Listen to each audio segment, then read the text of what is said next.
in the flood risk management series. The webinar series is a collaborative effort between the Watershed University and the California Silver Jackets Collaborative Flood Risk Program, which itself is a partnership between the Army Corps of Engineers and the California Department of Water Resources. My name is Samson Haile Selassie. I work with the California Department of Water Resources, and I'm the state deputy lead for the California Silver Jackets.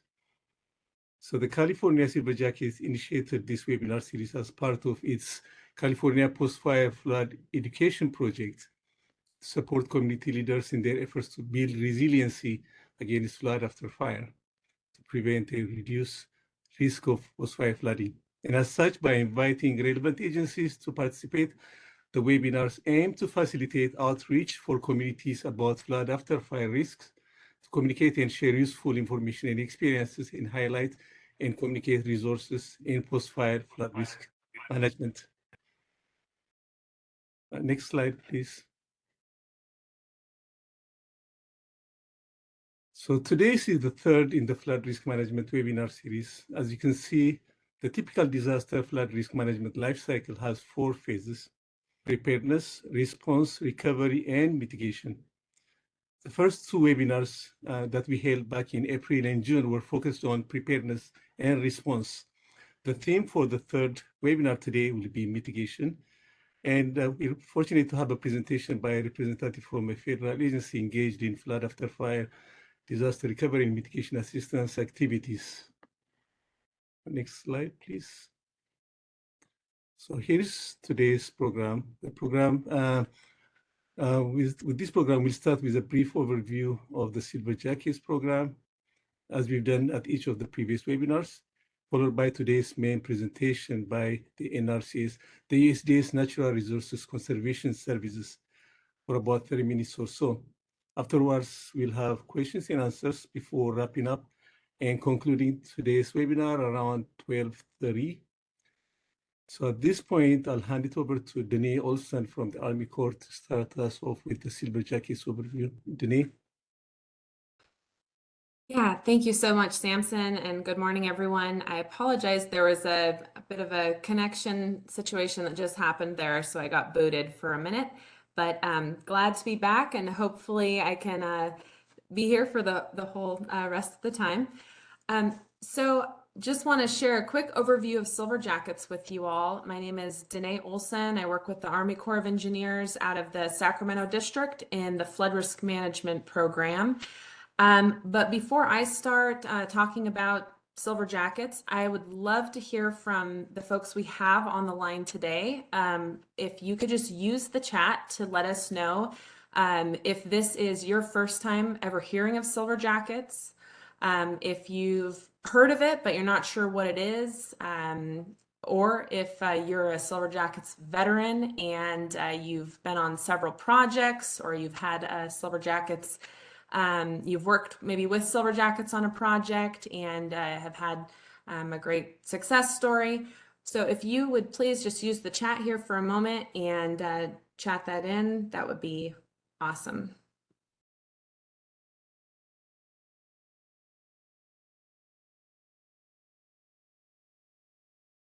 All right, I see a couple first timers.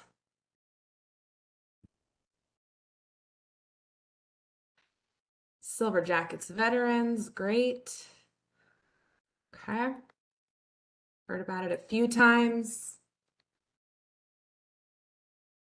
Awesome. Heard of Silver Jackets, but not super familiar with them. Okay, great.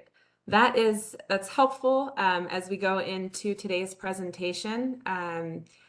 Kate, I agree. Silver Jackets is an amazing group. Lots of interagency partners on the line with us here today. And I'm just going to provide a real quick overview.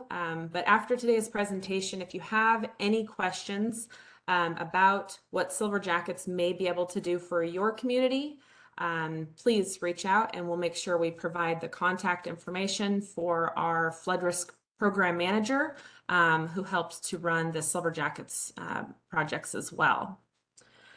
So Silver Jackets is a state-led, there are state-led projects, And the Corps of Engineers helps as the federal partner for these projects. We have, I'll just start by saying that the first team of Silver Jackets was formed in Ohio back in 2005, and California signed their charter to form a Silver Jackets team in 2016. Currently, there are 54 Silver Jackets teams in all 50 states, 3 U.S. territories, and in D.C. And we'll make sure to put a link in the chat if you want to read up more on Silver Jackets. It's always interesting to learn about what some of the other states are doing for their Silver Jackets projects, what kind of activities they have going on. But we're going to share just a little bit today about some of the activities that we have done for Silver Jackets. The projects last 12 to 18 months, so they move pretty quickly. The projects are selected through a competitive proposal process. We just put forth our last round of project proposals. We submitted 10 project proposals through Silver Jackets just a couple months ago, and we should be hearing within the next month or so which of those projects were selected for funding.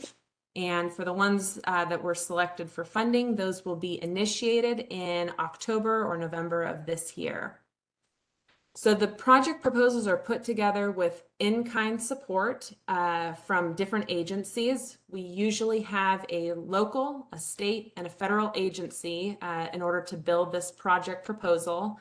And the type of support mentioned is in-kind support. So what that means is the other agencies on the project team would agree to provide kind of a list of different types of contributions. So it could be in the form of attending project meetings. It could be presenting at a workshop or a webinar like today's webinar. We're going to hear from NRCS, which is one of the great Silver Jackets partners that we have.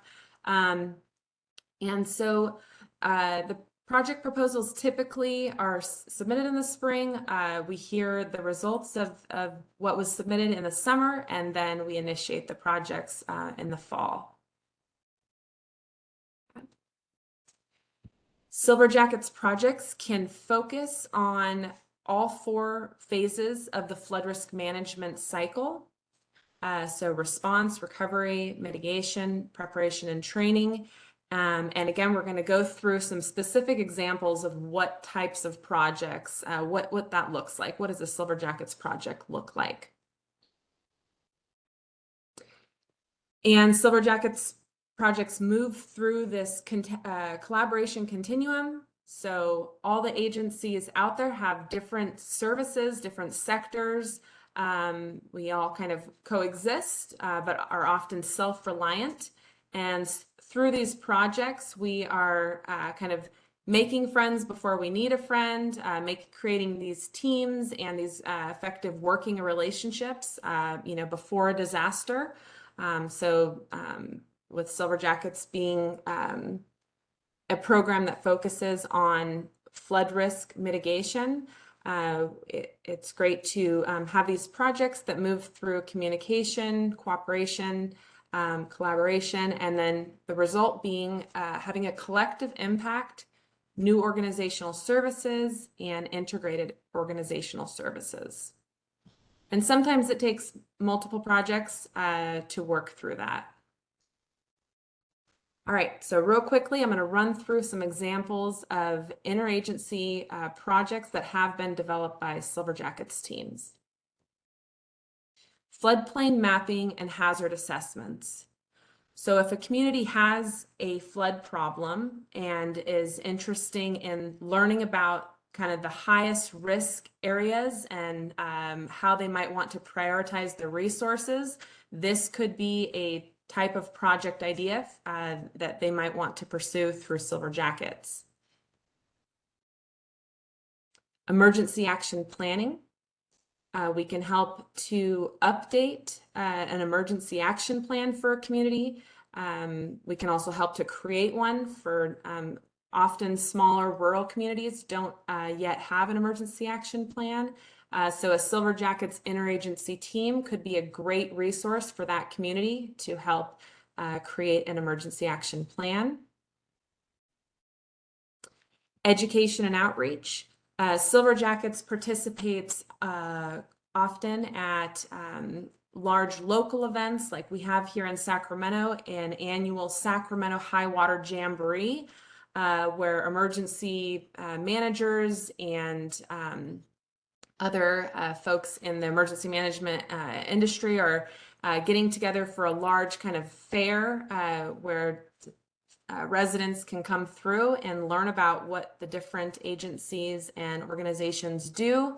And we like to bring our water table out to those events so that the kids have kind of a hands-on way to see how water flows through a watershed, how it pools at the lowest point, and talk a little bit about community planning. And we have little Monopoly houses we let them place on the board, and to say, where would you build your house if this was your community? So these type of activities, education outreach, great part of Silver Jackets. Bilingual flood zone warning door hangers. So we've been able to put several different flood risk outreach materials together over the years. And one great internal resource that we've had through our Silver Jackets teams has been translation. And so if there is a community who maybe has a handful of flood risk outreach materials, but they want to have some things translated, or they want to have the materials updated to cover some of the more recent resources that are out there now, we can help with that through Silver Jackets. Activity worksheets. Silver Jackets has also put together these great guidebooks for kind of specific to certain flood, certain flood hazards. So in this case, this is on the topic of flood after fire, and working through kind of describing why the risk increases for flooding after a wildfire. And so we have two different types of resources on this topic for California specifically. We have one that is an after wildfire guide for California communities, and that covers kind of all the different resources that are out there that communities should know about to put a go bag together, and flood insurance, and all things related to being prepared for these types of disasters. And then we also have a Flood After Fire California Toolkit, which is a resource for technical specialists to assess flood and debris flow risk after a wildfire. Silver Jackets can also provide project support to communities who are under the National Flood Insurance Program, participating in the community rating system. So there are different categories within that system, especially those focused on education and outreach that can be kind of enhanced. And if the coordinator for a community wants some additional ideas for how they might improve their score, which has a pretty great direct effect. If their score is lowered, they would be able to lower the flood insurance rates for their community. So we like to also support communities who are interested in focusing a project on this. And lastly, planning studies and watershed assessments. So we can identify water resource problems and opportunities through a Silver Jackets project, and develop partnerships and identify opportunities to implement recommendations. So those are just a few ideas for what Silver Jackets can do. And I see that Sarah has posted our flood risk management program point of contacts information in the chat, Rachel Oriana. So if you have any other questions about Silver Jackets, or if you have a project idea in mind, but you're not sure if Silver Jackets would be a good fit, please reach out to Rachel, and maybe we can help you. So thank you so much for your attention. And with that, I'm going to pass it over to our main event for today, Ms. Liz Colby. Liz is with NRCS, and we'll be hearing from Liz about post-fire before the flood disaster assistance. Over to you, Liz. Hey, can you hear me okay today? Yes, it's a little quiet. Okay, let me try that. Better? That's great. Okay, Thanks. excellent. We'll take the earbud out. Welcome everyone. As Danae mentioned, my name is Liz Colby. I work for the USDA Natural Resources Conservation Service. I am the state hydraulic and hydrologic engineer for the California NRCS. As Danae did, I was just curious if you might be able to put into the chat if you have heard of NRCS before, and if you have heard of NRCS, is that in relationship to our typical farm bill programs or some of our watershed programs, specifically the emergency recovery programs? So while I give that a minute, I will see if I can share my screen.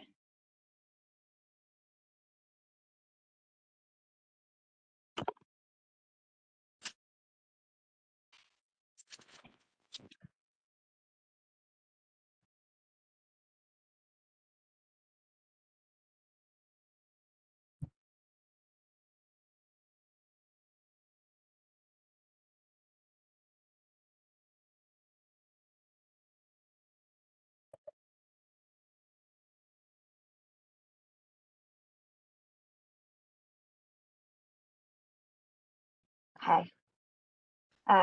Thank you all for being here today. And please feel free to add any questions into the chat as we go. I thought rather than covering post-fire disaster recovery programs for just NRCS, I would at least touch bases on the U.S. Department of Agriculture's recovery options as well, because there are a few of them that I think are not as well known that could be of use. So the USDA as an umbrella agency does work with disaster recovery from a few different agencies listed here. I will touch on what Farm Service Agency and what Rural Development also have available, as well as the NRCS today. Rural Development has a wide variety of programs. Just a couple of them are listed here related to their infrastructure programs.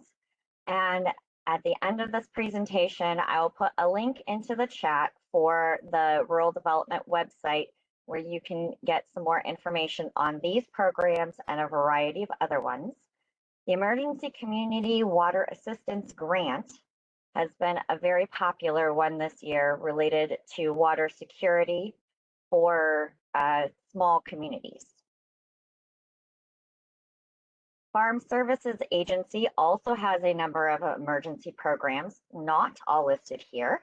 There's just a small sample. The Emergency Conservation Program, or ECP, is specific relief for the type of disaster that occurred. So the last time I worked with ECP post-fire, some of the most common infrastructure that was requested for replacement was fence, irrigation pipeline, and pumps. But every time ECP is authorized, there is a list of specific practices or infrastructure that they are able to pay for on individual properties. The Emergency Forest Restoration Program is also an option for lands that have been damaged by a natural disaster. And the Non-Insured Crop Disaster Assistance Program is also available. Farmers.gov is the best resource for these programs and the other ones that FSA also offers, as well as any disaster programs that NRCS offers as well.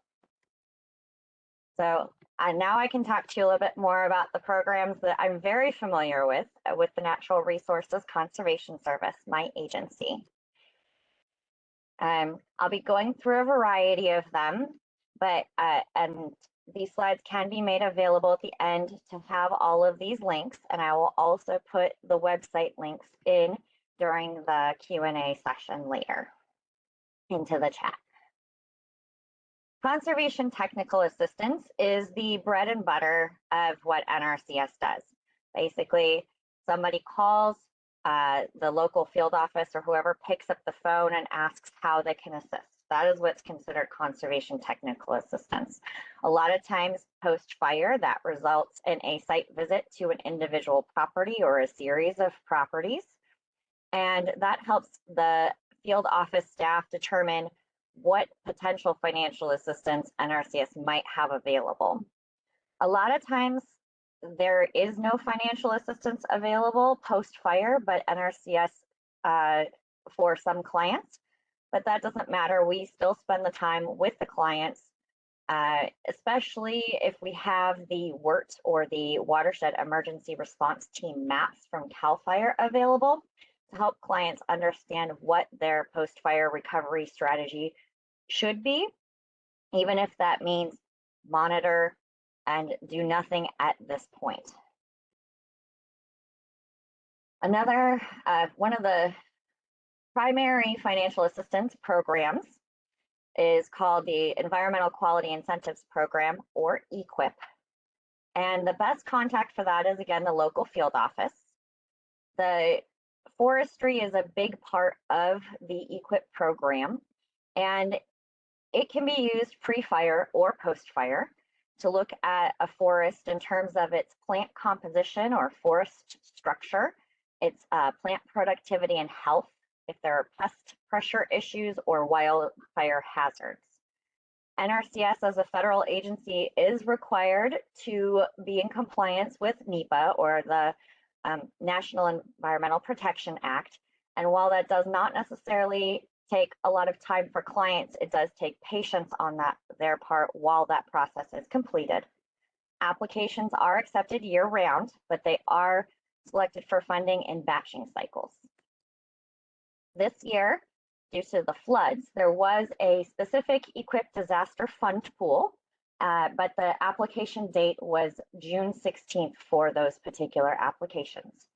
And if you know someone who fits this program, please encourage them to apply anyways. All of the work that can be done post-disaster does not need to be funded through a disaster fund pool. All right. A newer program to California, but not so much to the rest of the US, is the Conservation Stewardship Program.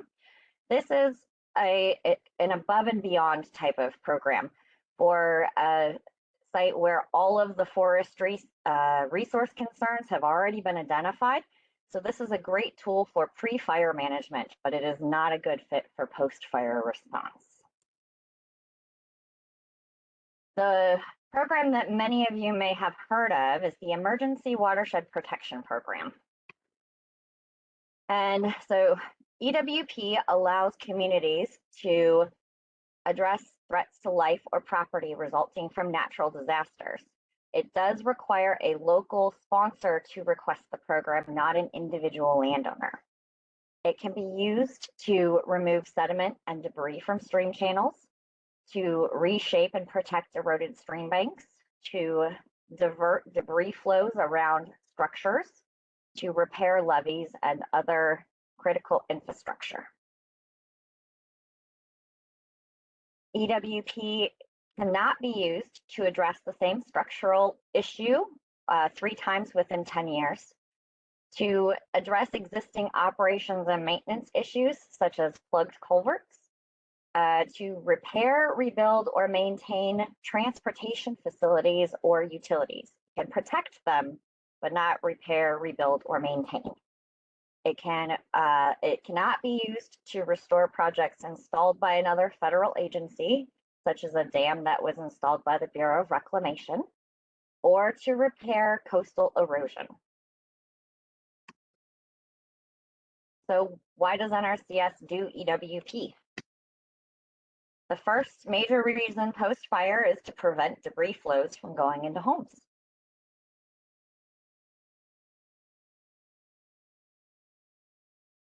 As you can see, the top picture is of a debris that of a house that did sustain a debris flow towards the home, but the home itself was not actually permanently damaged. So they were able to clear the debris and then install a protection measure to ensure that the hillside was prevented from future debris flows.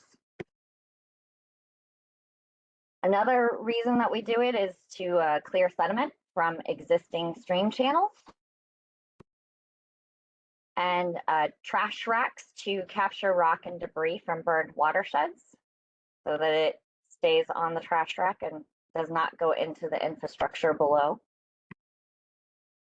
To use debris barriers in the form of K-rails or muscle walls or other options available to divert the debris away from structures and keep them intact. Post-flood, we also do stream bank protection, and the goal is A, to keep the house intact, but also to prevent habitat from having to deal with failed home debris. This can be a structural stream repair, or it can be a bioengineered stream repair, depending on the situation and the comfort level of the sponsor involved. So what are some of those typical sponsors for EWP? Be a city, a county, a state, a tribal government, or a special district of the state, such as the Reclamation District. EWP funds approximately 75% of construction costs unless you are in a limited resource area. Limited resource counties for 2023 are Imperial and Merced counties. They would receive 90% of the total construction costs. The remaining 25% would come from the sponsor, and it cannot be another federal funding source. The EWP timeline is approximately 60 days from the date of safe entry is the timeline that the sponsor has to formally request assistance in the form of a letter to our state conservationist, Carlos Suarez. The date of that letter then triggers a 60-day timeline for NRCS and the sponsor to develop a damage survey report together. Once that process is through the system and funded, then there are two different types of funding. One is called exigency, in which the project needs to be completed within a maximum of 10 days. So those are typically your much smaller K-rail and small channel clearing types of projects. For those larger projects that need maybe 30 days, 60 days, or longer, NRCS's funding provides up to 220 days to allow for some design, permitting, and construction. As the local sponsor, that staff would be responsible for assisting with the damage survey report development in terms of looking at what the protection measures would be and how much that might cost. The 25% local share of the construction, sometimes engineering designs, depending on the complexity and NRCS's staff time and availability. The sponsor must obtain land rights and permits and be able to complete any follow-up monitoring required by those permits, administer a construction contract, and be responsible for operations and maintenance. So what is a damage survey report? It is the NRCS's internal document used to show what the damage was. It's developed in conjunction with the sponsor, as I mentioned, and also used to obtain funding through national headquarters. The basic information that the sponsor would help with are what are the values at risk or the threatened structures. They have to be threatened and unfortunately cannot already be damaged. So what protection measures are needed to protect these structures from whatever may occur subsequently? And are these measures economically viable? Are the protection measures less to install than the value of the protection of the threatened structures? Are there environmental compliance issues? Because not every project fits the emergency exemptions for all of the associated partner agencies and permits. Are there any social justice considerations as well? A new part of the EWP program is the additional coordination capability with the U.S. Forest Service. There's a memorandum of understanding that was signed in early 2023. And the important takeaway is that this is step one. It allows NRCS and the Forest Service to work together to come up with a watershed scale solution that doesn't end at a Forest Service boundary line. And it also allows NRCS and the Forest Service to account for both the benefits and the needs on both types of lands, which was not previously, neither agency had the ability to do previously. This is the EWP public-facing website for any additional questions that you might have. And what if EWP isn't enough? In Southern California, we have a couple of local government sponsors that have gone through the EWP program to clear channels, and that's not quite enough. There was a sediment issue before the fire, and now there's going to be an exacerbated sediment issue after the fire. And EWP is not the right fit for them to build something like a sediment basin. So in those particular types of cases, where a watershed is less than 250,000 acres, and there is some agricultural benefits of at least 20% to include rural communities less than 50,000 people, the Watershed Flood Prevention Operation Program may be a good fit. The current lead is Ernesto de la Riva, but I also support him in this project and in this program, so I may be able to answer some questions as well. I mentioned a few times that the local field office really is the best place to start, and if you don't know which local field office you are you could be in partnership with, this is the website that would help you identify that. And now, if you have questions, I'm happy to take those.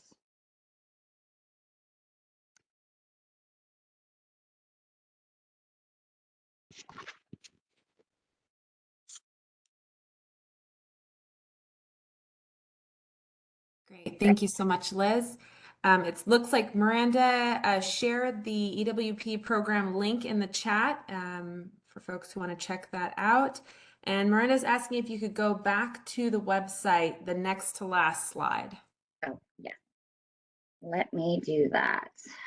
So the first one that I'm going to put in while we're doing that, I put rural development first in the chat. And then this is, farmers.gov. And let's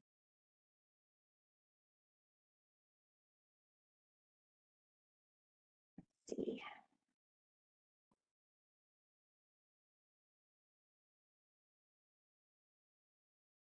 Sorry about that. I'm just not going to turn my camera on. My computer does not like my setup today.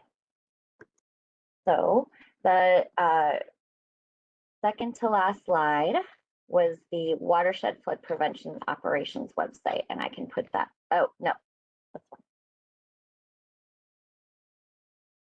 With the local field offices.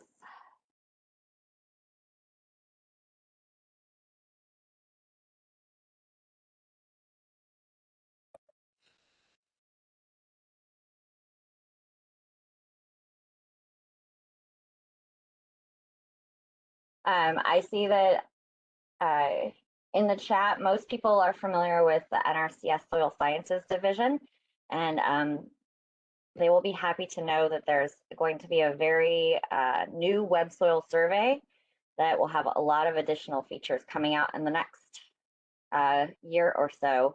So be on the lookout for that. I think it'll help a lot.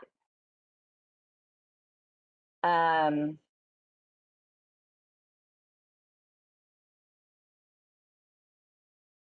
Liz, there is another question in the chat from Christina asking if a house owner could file for this grant directly. No. And that would, unfortunately. So what happens a lot of times is a private homeowner will have an issue and they will contact our agency and ask for a site visit. And if it looks like it might be eligible, then we explain to them that they need to go find a local sponsoring agency. Because and our EWP was set up so that the federal government wasn't imposing recovery assistance. It needed support from another local agency that also agrees that this is an issue that should be funded. I do know that some local governments have been nervous about agreeing to be a sponsor. One of those particular reasons is operations and maintenance. And NRCS has an agreement with the local agency that they will do operations and maintenance. But a lot of times, the ones that I've worked with have then in the background done another agreement with through their legal office to require that the operations and maintenance be completed by the homeowners that are assisted. And while the NRCS is the federal agency, will always ask the local sponsoring agency if there's an issue, they can then ask the landowner to follow up on the operations and maintenance if there's a problem and they have that subsequent agreement. Does that answer your question, Christina?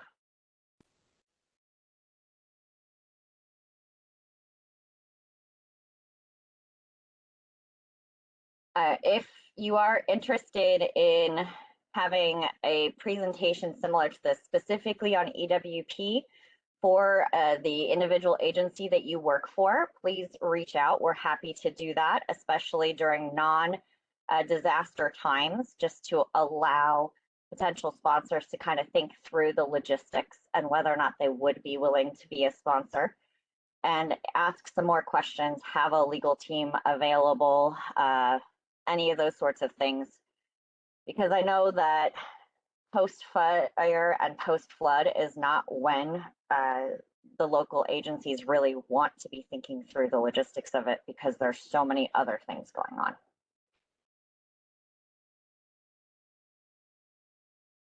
That makes sense.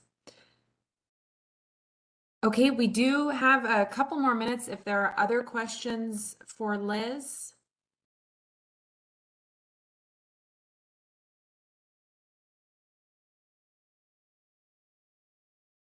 And if you'd prefer to not use the chat and want to come off mute, that is fine as well. And I do see a question that was sent to me privately asking about greenhouse gas mitigation programs. I don't know of any at this point, but I do know that there is a lot of discussion. Anything related to air quality, as one of the biggest programs NRCS has through EQIP is our tractor replacement that's very similar to the state, specifically to address air quality and greenhouse from tractors. But anything larger than that, I'm not currently aware of. I will, if you want to send me your email, I can send that question around and see if I get additional information that I can also send you.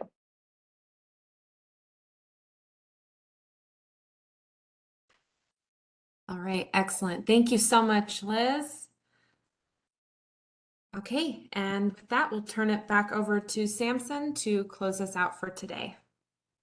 Thank you, Danae. And Liz, thank you very much. That was an excellent presentation.